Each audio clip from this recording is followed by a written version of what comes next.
Olá a todos. Bom, então, em virtude da suspensão das nossas aulas, das nossas aulas presenciais, vou enviar as aulas por aqui, então, virtualmente. Então, sou o professor Ezequiel e a gente vai para a terceira aula da disciplina de IMTC, Introdução à Metodologia do Trabalho Científico, tá bom? Bom, então, revisando algumas coisas que a gente viu nas aulas anteriores, algumas definições sobre atividade física, exercício físico, sobre o conhecimento e os tipos de conhecimento, que são definições importantes para a gente começar a discutir a pesquisa na área da educação física. Então, a gente viu que a atividade física, e debateu bastante, que é todo movimento corporal produzido pela musculatura esquelética que resulta em um gasto energético superior aos níveis de repouso, Então, quando a gente realiza um movimento, quem realiza esse movimento é a nossa musculatura esquelética.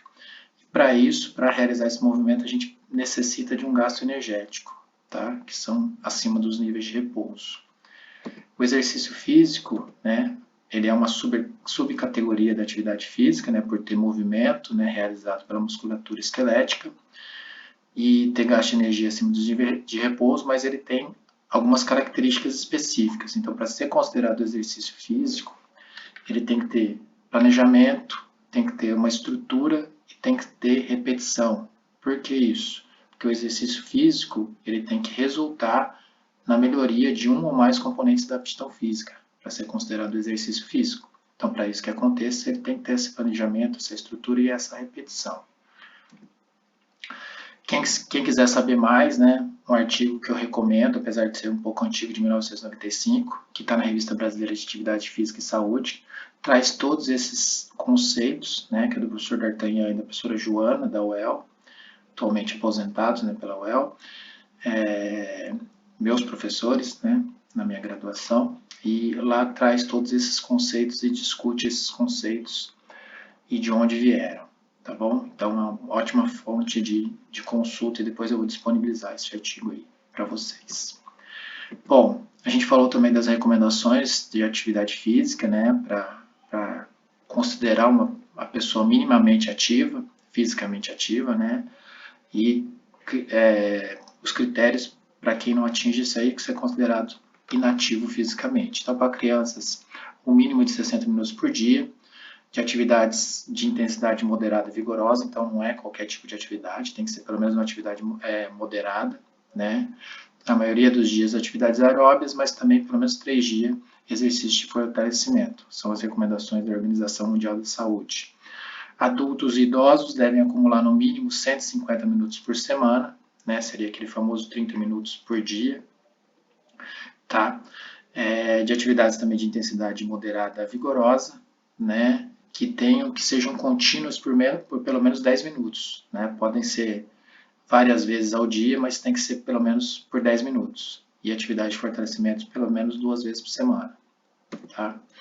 Bom, a gente começou a falar do conhecimento, Eu trouxe essa definição para vocês, que está mais relacionada à área da pesquisa, que seria um processo de reflexão crítica, Então, você pegar as informações e refletir sobre ela, que poderá conduzir ao desvelamento de um objeto, É uma atividade que, por sua natureza, é transformadora da realidade. Por que ela é transformadora? Quando você conhece profundamente um objeto, um fenômeno, você consegue transformá-lo, Então, a partir do conhecimento, a gente consegue transformar a realidade. Por isso que conhecimento é poder, Esse desvelamento que esse autor usa na sua definição, tem vários sinônimos, Seria esclarecer, revelar, descobrir, interpretar, desvendar, explanar, explicar, e uma série de outros sinônimos, que seria você se aprofundar sobre aquele objeto, A partir das informações que você tem, fazer uma reflexão crítica, então obter uma série de informações e fazer essa reflexão crítica. Como eu já falei nas aulas anteriores, na sala, o problema hoje em dia a gente tem um excesso de informação, mas você definir qual que é a informação correta e qual não é verdadeira, que é o mais complicado, né? Quais são as informações que você pode realmente se utilizar. Bom, a gente tratou de dois tipos de conhecimento, que são os mais importantes para essa disciplina. E aqui, resumidamente, o que seria o de senso comum, né? É aquele que utilizamos diariamente em atividades corriqueiras, sem questionarmos se ele está certo ou errado, ele é baseado em experiências de cada indivíduo ou população, sendo transmitido de geração para geração, né? Hoje em dia, de mídia social para mídia social, tá? Caracterizado por ser instintivo, espontâneo, ele é subjetivo, acrítico, né? Quer dizer que não tem uma crítica em cima desse conhecimento, ele só é repassado, permeado de opiniões, emoções e valores da pessoa que o produz e o reproduz, tá certo? Então, esse é o conhecimento do senso comum. Bom, já o conhecimento científico, que é o que a gente deve utilizar na nossa atuação profissional, né? Ele é produzido pela investigação científica, pela pesquisa científica, ele é resultante do aprimoramento do senso comum.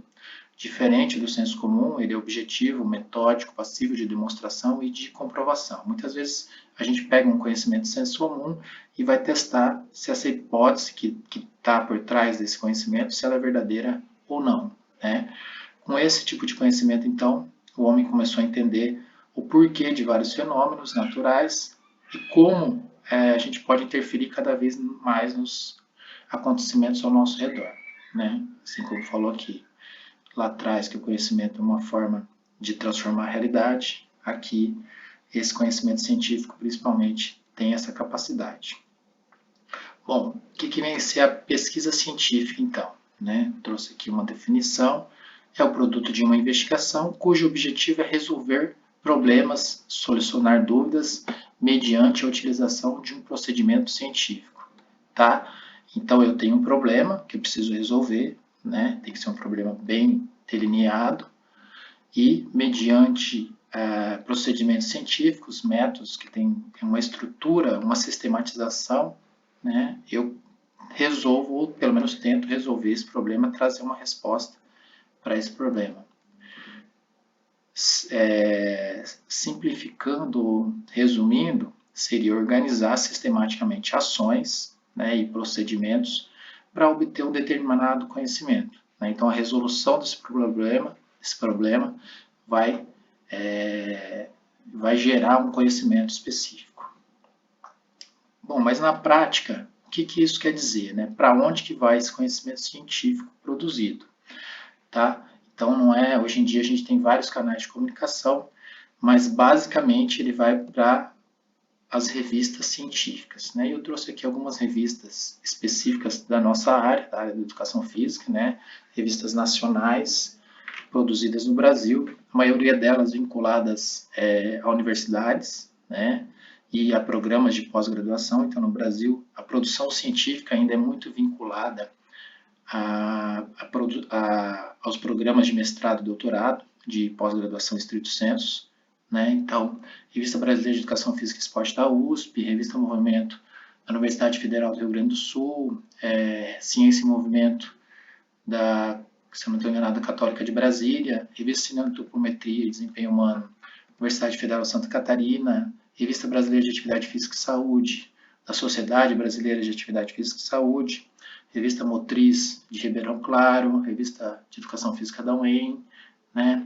Revista Brasileira de Medicina do Esporte, que é vinculada à Sociedade Brasileira de Medicina do Esporte, Revista Brasileira de Ciências do Esporte, né, que também é da Sociedade Brasileira de Ciências do Esporte, tá certo? Então, a produção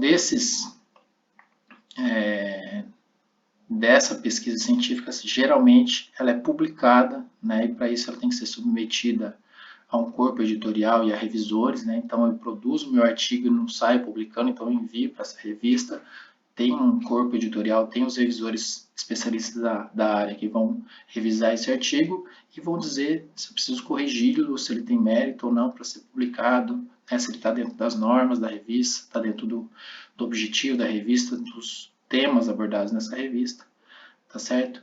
E é isso que a gente vai discutir bastante, né, nas próximas aulas.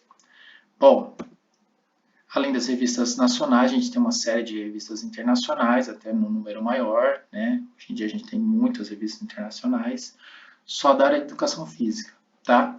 Além disso, a educação física também tem as suas áreas correlatadas. Então, a medicina, a nutrição, a fisioterapia, muitas vezes também a gente encontra artigos científicos da área de educação física, tá certo?